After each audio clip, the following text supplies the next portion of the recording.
Hey everyone, Tankenstein here. In this video, I've got your gameplay and overview straight from the Storm Warning dev server for the Panzerhaubitze 2000. This is a currently ranked 5 battle rating 7.7 tank destroyer, though really it's an artillery piece in the German ground forces tech tree. And it sits currently after the Ferdinand and Jagdtiger, which is really cool in my opinion. Now, if you're wondering, this is not the only nation that is getting the Panzerhaubitze 2000. Italy is as well, although as a premium as of current, the HU variant. Now, this one does have a camo net, but that's pretty much the only difference. Otherwise, I did hear some ramblings that the Italians might be getting it in the regular ground tech tree, but we'll have to wait and see. Now, that being said, with the Panzerhaubitze 2000, this is your standard-ish high BR artillery vehicle. So, as a 155mm cannon, has the M107 HE shell, which is plenty powerful, 9.14 kilograms of explosive filler equivalent, but it only has 563 meters per second of muzzle velocity, which really is not all that good. Otherwise, we have an M110 smoke shell and an M107 proximity fuse, which is pretty decent. But the big daddy here, I feel like, is going to be the 155mm OEF3 shell, which is, of course, the top rank shell that you can get, and has a 935 meter per second muzzle velocity, which is much, much higher than the M107 and should make it much easier to shoot. And it only sacrifices 0.14 kilograms of explosive filler equivalent, so you're not really losing all too much with it. It's functionally about the same in terms of destructive capability, although of course with a much, much better muzzle velocity for longer range shots. Now, that said, this vehicle is otherwise absolutely huge. It features 5 crew members, it weighs 57.7 tons, has a 1000 horsepower engine, which is actually plenty good for making this thing move pretty easily. It's a pretty mobile vehicle, and it also, of course, has a 6-second reload, which is just phenomenal, but that's fully aced. If you're not fully aced, if you're just basic, 7.8 seconds, which also isn't all that bad. Otherwise, it does not currently, at least in the stat card, show that has night vision or thermals. Although I tested it out myself, it is still showing night vision in actual gameplay despite the lack of a modification, so take that as it is. Additionally, it does have some composite armor here on the top of the vehicle, as well as kind of along the front of the hull and kind of on this deck here, but that's pretty much it. Otherwise, it doesn't really have all too much armor, and even this is going to be largely useless unless maybe an artillery shell gets kind of close to you. But that being said, let's go ahead and get into a match or two, see how this thing performs in actual combat, in gameplay, so to speak. But also bear in mind, this is the dev server, anything can change, and most likely I'm going to be fighting a lot of bots. Also, one last thing, this thing is incredibly up-tierable and probably can destroy things like M1A1s with incredible ease, despite the fact that it's only 7.7. That is the power of gigantic HE shells. That said, let's get into it. So, of course, here we are in a match. Like I said, this is probably going to be a relatively short video, but as you can see, I mean, mobility on this thing, despite its incredible size, is actually not all too bad. Ooh, that's unfortunate. I'm going to hope that he didn't see me there. And I'm going to stop here. Oh, okay, it looks like we do have night vision. Oh, he knows where I am. Okay, don't really know what he was doing, but I guess it's a BMD4M, so it makes some level of sense. We were able to get the kill, but like I said, I mean, this is one of those vehicles. I am using the OEF3, by the way, but this is one of those vehicles that it's like, it's just so damn up-tierable. It's just, I mean, it's crazy how these HE shell tanks are, because quite frankly, I mean, like, they can more or less dominate a battlefield. Like, they don't take into consideration people's BRs. Okay, we have an enemy somewhere over here, I think. Okay, he must be back here somewhere. There he is. We have ourselves a radiator hit. 6-second reload. Hopefully we can... And we have ourselves the kill. Like I said, you can get yourself an M1A1 with this thing, and I was not lying. But otherwise, I mean, this is a pretty interesting vehicle, I feel, that they are adding to War Thunder. I'm actually kind of surprised that its muzzle velocity is what it is.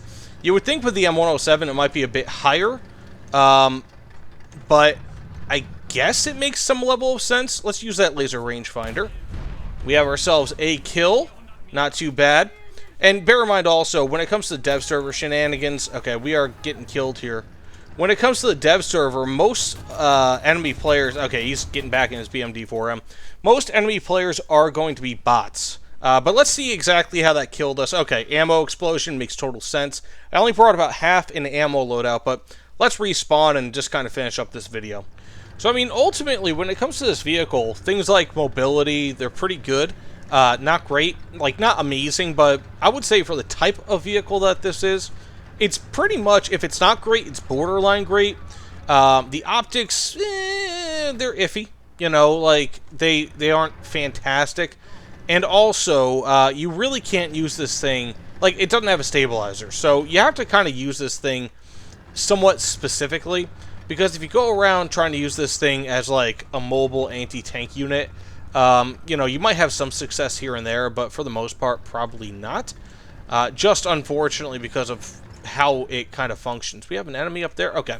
Some World War II tanks, again. Otherwise, I mean, optics are okay thus far.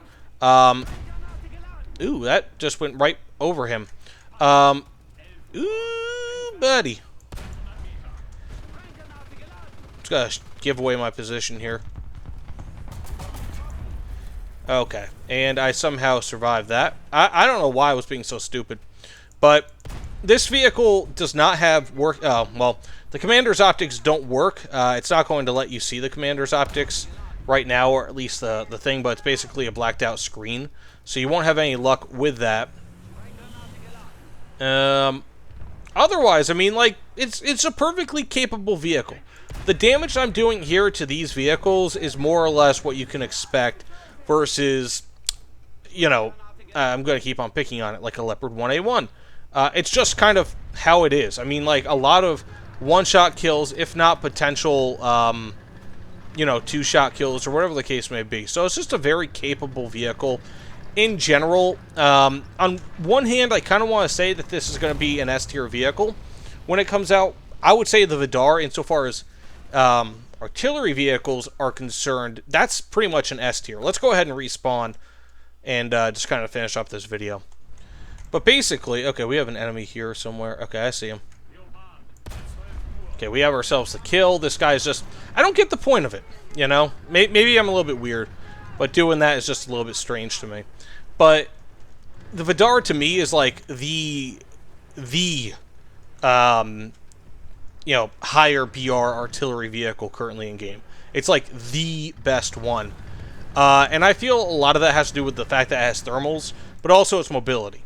Now, this doesn't have thermals. This doesn't have quite... I don't think it has quite as good mobility as the Vidar. Correct me if I'm wrong. It's been a while since I looked at the stat sheet of it. And also, it's a lot larger. Also, the Vidar has surprisingly tricky armor. Sometimes it can be a real pain in the tuchus to actually get through. But that being said, even if this isn't like the Panzerhaubitze, I mean, even if it's not like an S-tier artillery type tank destroyer, I feel like it can easily be an A-tier. You know, it's just thus far it feels really, really nice, especially when equipped with this. I mean, there's only so much variation that you could do with these vehicles because they kind of have to follow the same premise, which is using a really large gun to kind of destroy your enemies with an HE shell, which is fine, but I think ultimately this is still going to be an A-tier vehicle. Does this guy need help? Okay, I'm gonna see if this guy needs help. But I feel like this can, for the most part, be a pretty capable vehicle for most people. And again, probably not quite as good as the Vidar, but good enough, I feel. Let's go ahead and get you pulled out of there, buddy. But good enough, I feel, for most people. You know, and it's probably going to be much the same for the tanks. It's probably... He said tanks. That's... I don't know why that's funny to me. But this is probably just going to be good. You know, I really don't see any reason why the Panzerhaubitze 2000 won't be. I'm kind of talking in circles here, by the way. My apologies for that. But in general, yeah, good vehicle. Can't complain. Let's just kind of go ahead and see if we can get a, maybe a final kill or a death. Either one's fine. Uh-oh. And even though it's obviously not something that you should try to do, is getting to like close range with enemies like that. It's always fun to kill them like point blank. It's kind of like firing a rocket launcher shotgun at somebody from point blank range. It's just so fun. Okay, let's see. Oh, we didn't get that kill. Sometimes it can be a little bit janky. We have a T-34 off there in the distance. Had a T-34 off in the distance. It's just a very satisfying way to kill things. Even again, if they're World War II vehicles, it's nice. We might have an enemy around this corner. Oh, it's just a T-34. Whatever. We can go ahead and get that kill. Then we got some enemies up here. Maybe get that kill. Also, I'm pretty sure the smoke shell on this is actually quite a bit more substantial than the smoke shell on smaller caliber shells. Like, it'll basically defend against more. I'm gonna wait for this guy to go by if I can help it. Okay, he is trying to go by. Oh, and we didn't get the kill! Well, ain't that the dickens. I'm gonna die. I feel. Yeah, so long, Charlie. Anyways, thanks so much for watching. And now he dies. Johnny come lately. But either way, thanks so much for watching. I just picked out the standard 2K, even though I have one in the actual game. But anyways, thanks for watching. Please consider liking, commenting, subscribing. Let me know what you guys think about this vehicle. Do you think it's going to be better than the Vidar? Personally, again, I don't think it will, but I don't really feel like it's going to be incredibly far off. But again, having those thermals, and what are they, like Gen 3 thermals? That is such a huge, huge benefit that unfortunately, at least as of current, the Panzerhaubitze doesn't look like it has. But it's dev server. Anything can change. But that said, thanks for watching, guys, and I will see you all on the other side. Take care, everyone.